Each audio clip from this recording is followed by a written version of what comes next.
naman, so ito yung butter natin. 200 gram of butter yan, guys. So, kailangan dapat soft yung butter natin. Kagaya nung nasa akin. Kasi, para hindi siya maging chunky yung magiging cookies natin. Ayun, ilalagay lang natin siya sa bowl.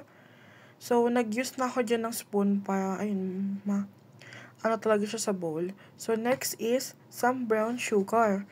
After naman ng brown sugar natin is need natin ng white sugar.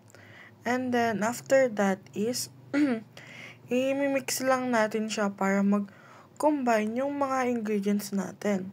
So, mix-mix lang natin. So, after nyan is,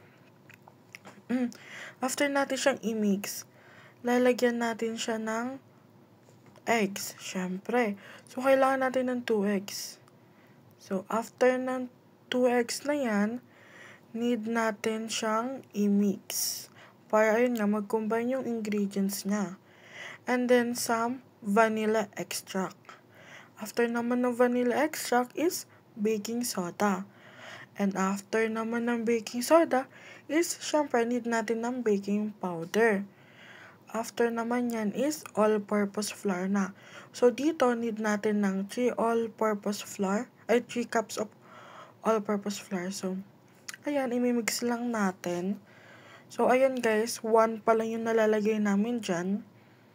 So, minimix lang namin para mag-combine silang lahat.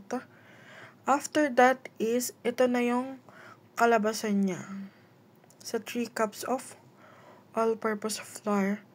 So, after na maging ganyan, need natin lagyan ng chocolate chip para mas masarap.